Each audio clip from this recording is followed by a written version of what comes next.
guys, it's Alex and welcome to my medieval vlog. When the words come, they are merely empty shells without the music. They live as they are sung, for the words are the body and the music the spirit. Quote Hildegard von Bingen, who was a notable composer, mystic, herbalist, and German abbess. She wrote about 69 musical compositions, and her music is known through her writings in alternative medicine. Can you guess what age she's from?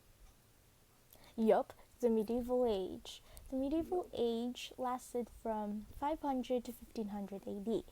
It was a time of war and plague, and it was also around the fall of the Western Roman Empire. The dominant form of music was the Gregorian chant, attributed to Pope Gregory I. The Gregorian chant is the religious music of the Catholic Church, and most of the time it is unaccompanied and monophonic or unified.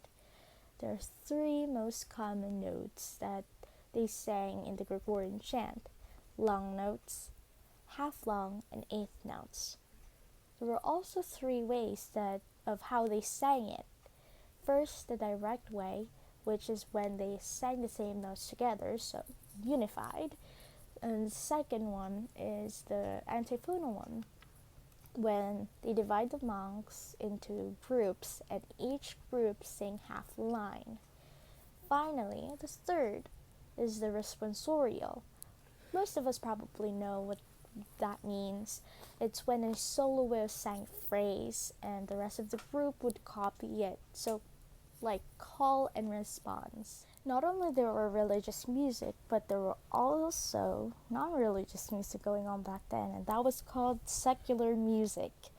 And they had troubadours traveling around Europe from village to village and spread the tale of chivalry and love through their poems and songs. Some members were even knights who became poets. And most common, or some of the instruments they used, were the lutes, different kinds of harps, or different kinds of flutes, and harps. Secular music started off with monophonic, or a melody without accompaniment. Then later, they had improvised accompaniment, and finally, in 1000 AD, polyphonic was introduced. Yay, harmonies, sync chords, and counterpoints.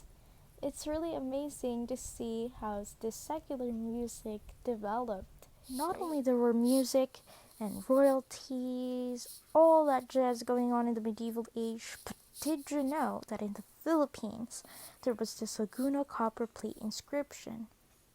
It was in the year of 900. It's the oldest known surviving dated document from the Philippines. As a matter of fact, as of now, it's 1,121 years old. It was inscribed on a plate of copper, a piece of very precious metal, and this precious metal was discovered around 1987 along the banks of Laguna Lake on the island of Luzon, and bewildered most scholars. It was not written in any known scripts of the time like Baybayin and Kulitan. Rather, it was written in Old Kawi script of Java, which is now known as Indonesia. It was far more complex and developed.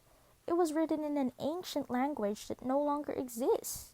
It's a mixture of many different, various Southeast Asian languages of today, like Japanese, Sanskrit, Kapampangan, and so forth.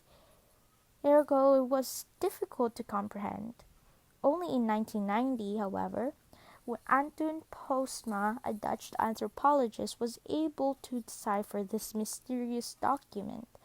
And in 1996, Hector Santo converted the date to our modern-day calendar. He said that it was inscribed on Monday, April 26th, year 900. So what is this document? Well, it's a legal document back then, and it is essentially a royal debt pardon issued by the Kingdom of Tandon, officially releasing the heirs of the late Namoran from a debt in gold, about 926 grams of gold, and from slavery. So basically, Namuran was never able to pay his debt, but Jayadeva still pardoned him. And it was stated that this document was a legal record.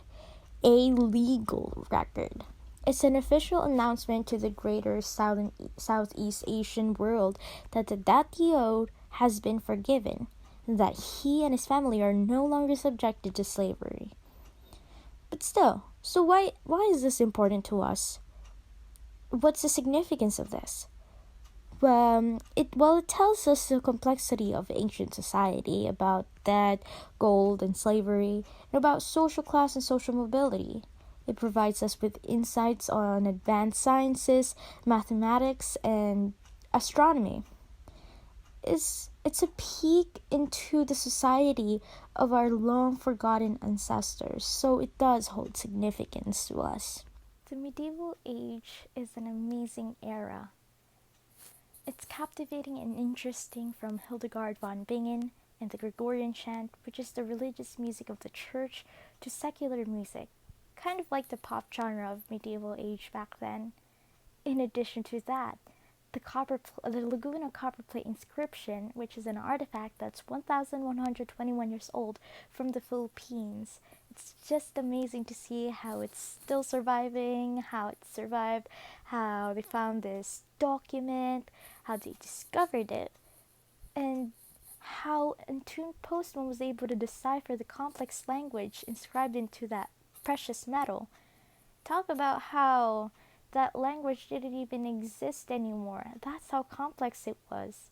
Just unbelievable, right?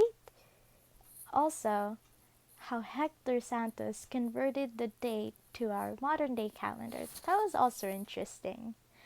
The discovery of the Laguna copperplate inscription is as if we poked into a hole and took a peek inside it and saw the society of our long forgotten ancestors.